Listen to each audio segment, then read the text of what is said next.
여러분 안녕하십니까? 뉴스투데이 제주입니다. 내년 1월부터 50인 이상 사업장에 주 52시간 근무제가 적용되면서 감귤 산지 유통센터에 비상이 걸렸습니다. 감귤 출하 성수기에는 작업 인력이 2배로 필요하지만 인력 확보가 쉽지 않아 감귤 출하 유통에 차질이 우려됩니다. 박주연 기자가 보도합니다. 감귤을 크기별로 분류해 상자에 담아 포장하는 손길이 분주합니다. 이곳은 직원 100명으로 내년 1월 1일부터 주 52시간 근무제가 적용되면서 걱정이 이만저만이 아닙니다. 조생종 감귤이 본격 출하되는 11월부터 3개월 동안 작업량이 몰리다 보니 직원 100명이 야간 작업까지 투입되는데 주 52시간제가 시행될 경우 2배의 인력이 필요하기 때문입니다. 인건비 부담은 물론 인력을 제때 확보하지 못할 경우에는 출하 작업이 지연돼 감귤 부패까지 이어질 수 있습니다. 대부분 APC가 있는 게 농촌 또 그런 농업 현장이기 때문에 근로자를 구하기가 상당히 어렵습니다.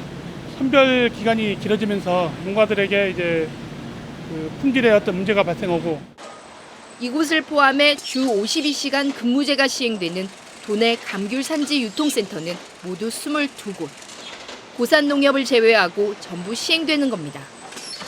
근로기준법에는 농작물 재배와 수확을 하고 직접 선별 포장 작업을 할 경우에는 주 52시간제 적용 제외 사업으로 인정되지만 산지 유통센터는 대행 사업이라는 이유로 제외되고 있습니다. 이에 따라 지역 국회의원들은 산지 유통센터를 예외 사업장으로 포함시키는 근로기준법 개정안 발의 준비에 나섰습니다.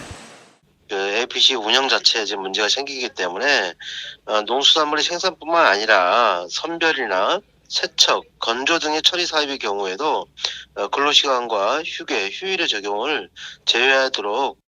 그러나 법이 개정되고 실제 시행되기까지는 상당한 시일이 걸리는 데다 적용 시기까지 2달밖에 남지 않아 올해 노지감귤 출하 성수기인 내년 1월이 고비가 될 전망입니다.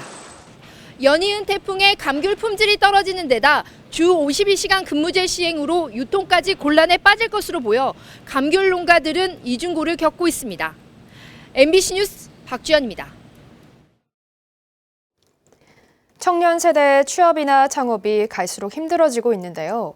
청년들을 제주 지역 특성에 걸맞는 혁신 인재로 양성해 취업과 창업을 지원하는 센터가 본격적인 운영을 시작했습니다. 김항섭 기자가 보도합니다.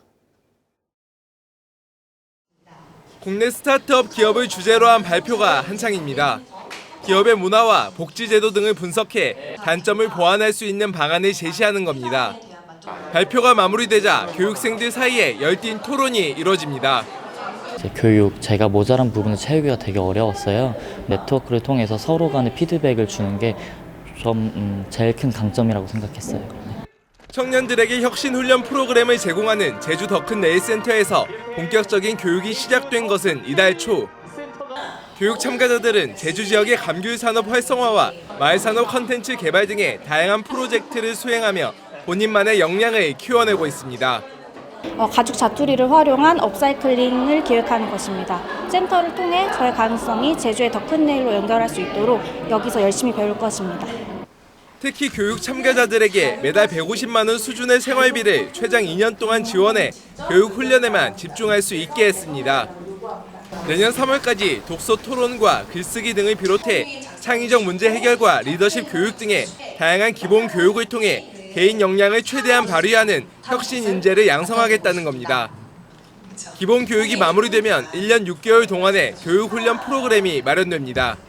중요한 혁신적 인재를 육성하고 난다면 이분들이 지역의 미래 산업이라든가 지역의 향토 기업을 성장시키는 데 잘 연계될 수 있도록 함으로써 제주 더 큰 내일 센터 1기 참여자 100명은 실제 창업 준비와 취업 현장을 거치며 제주의 미래를 책임질 혁신 인재로 양성될 전망입니다. MBC 뉴스 김항섭입니다. 나경원 자유한국당 원내대표가 제주 4.3 특별법 개정안 연내 처리에 자유한국당이 적극적으로 함께하겠다고 약속했습니다. 그제 열린 서울 제주도민의 날 행사에서 원희룡 제주도지사가 4.3 특별법 개정안의 연내 처리를 요구하자 나경원 원내대표는 원지사와 제주와의 인연을 강조하며 제주도민들과 똑같은 마음으로 자유한국당에서 적극적으로 함께하겠다고 밝혔습니다. 제주도가 직영동물보호센터에서 올해 자연사하거나 안락사한 유기견 사체들이 동물 사료 원료로 사용된 사실이 확인됐다며 관리 미흡에 대해 공식 사과했습니다. 또 예산을 투입해 모든 동물 사체를 의료 폐기물로 처리하겠다고 덧붙였습니다.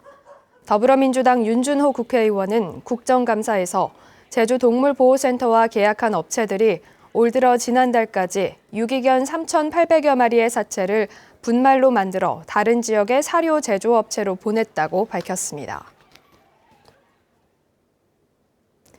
제주를 비롯한 태풍 피해 지역의 잦은 정전 사태를 예방하기 위해 전선 지중화 사업이 확대돼야 한다는 주장이 제기됐습니다.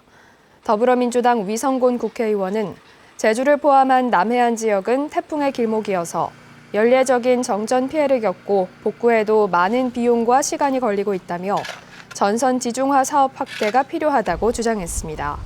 특히 전선 지중화 사업 선정 기준이 인구 밀집도에만 치중하고 있다며 개선이 필요하다고 지적했습니다.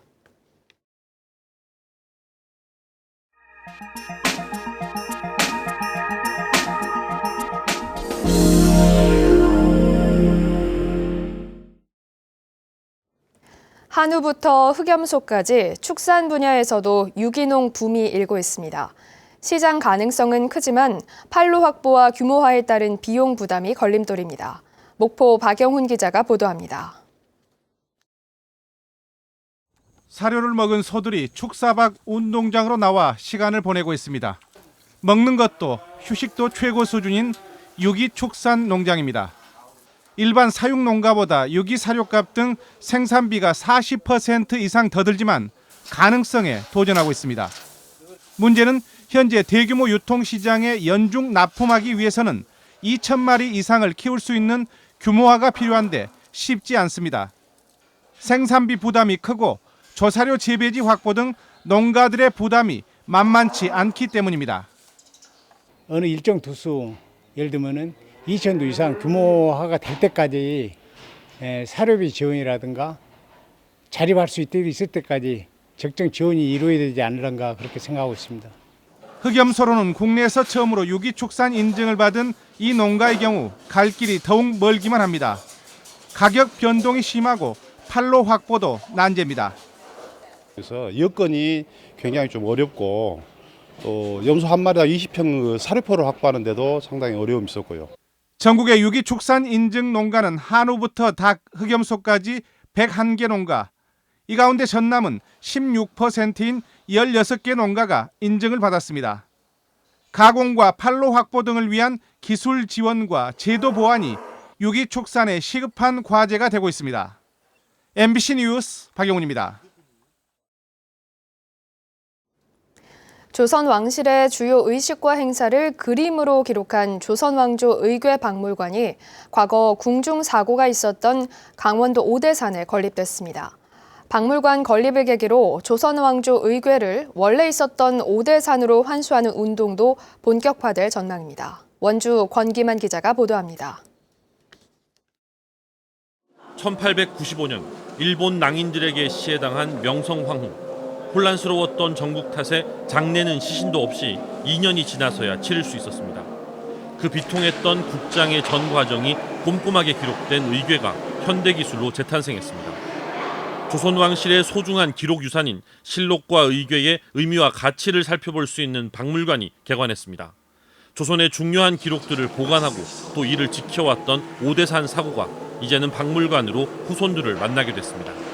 여기가 그 왕의 기록지를 보관했다는 곳이구나 아이한테 설명해주고, 그리고 저희가 환수받기 위해서 한 7년 정도 많이 고생을 하셨더라고요. 그래서 박물관은 실록과 의궤가 어떻게 기록됐고 또 어떻게 지켜왔는지를 이해할 수 있도록 구성됐습니다.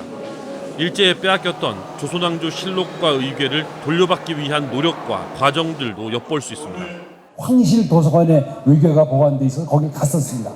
그래서 그걸 좀 봐야 되겠다. 그리고 찾아가야 되겠다. 그 해가 경술국치 100년이 된 해였습니다. 무엇보다 현재 국립고궁박물관에 보관되고 있는 조선왕조 의궤를 원래 있었던 오대산으로 다시 돌려놓는 것이 박물관 건립의 마지막 목표입니다. 잃었던 영혼을 다시 회복하는 일이고 또 있었던 곳에서 그 문화재는 더욱 빛나는 법입니다. 수준 높은 불교 문화재와 작품들을 만날 수 있는 성보박물관도 함께 문을 열어 평창을 대표하는 새로운 명소가 될 것으로 기대를 모으고 있습니다. MBC 뉴스 권기반입니다.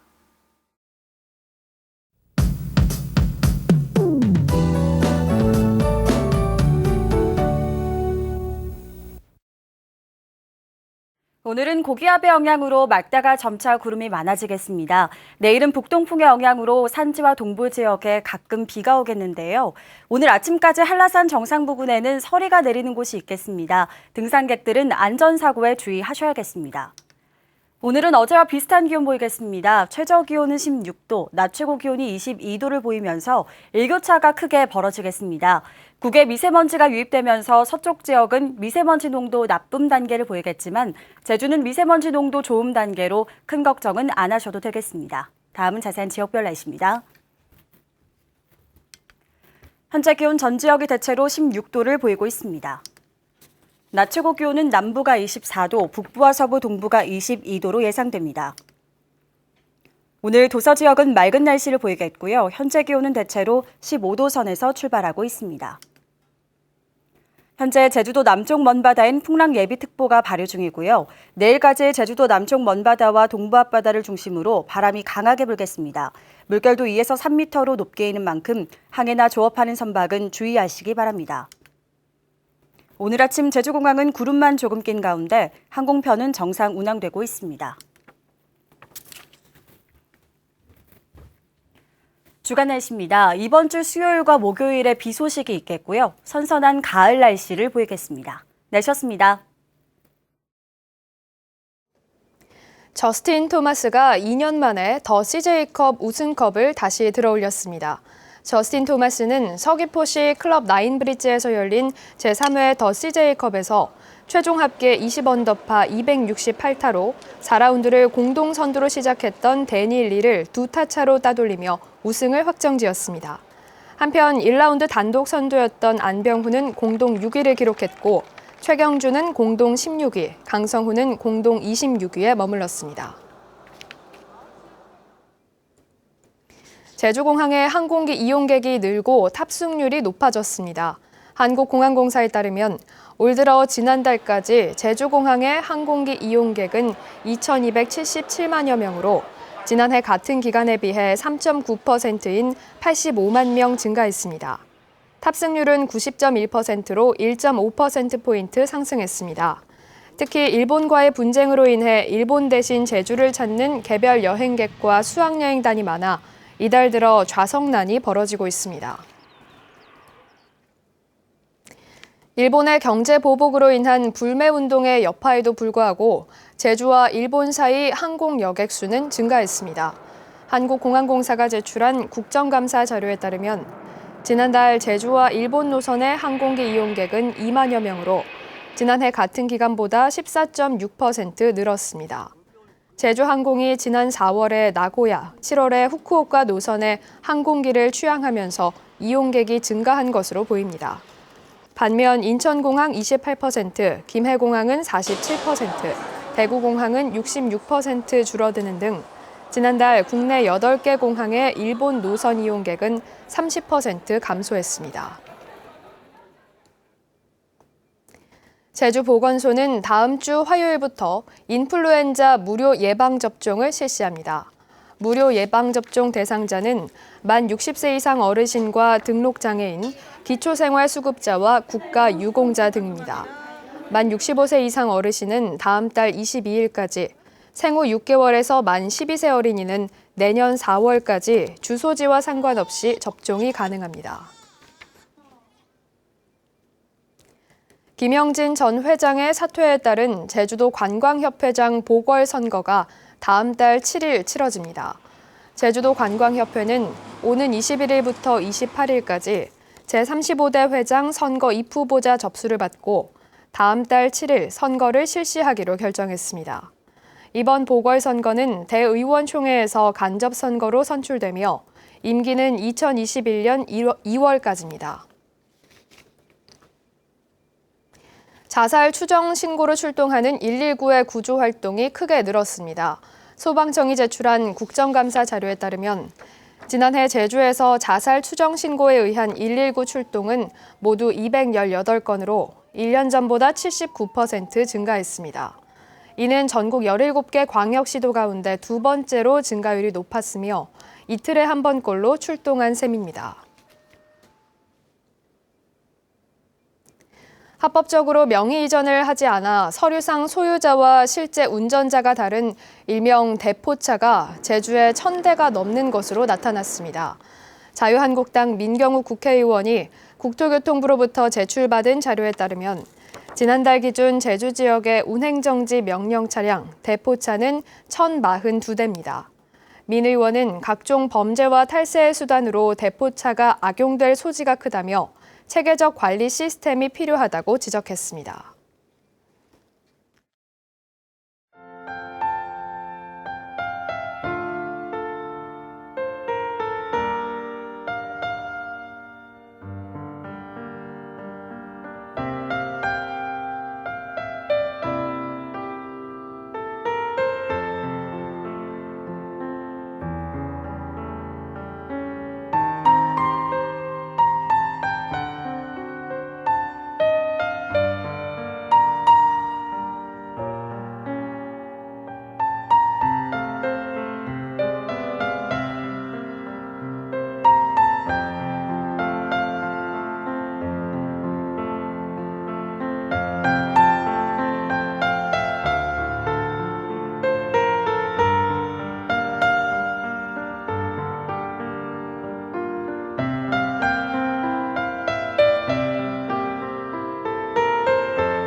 뉴스투데이 제주를 마치겠습니다. 여러분 고맙습니다.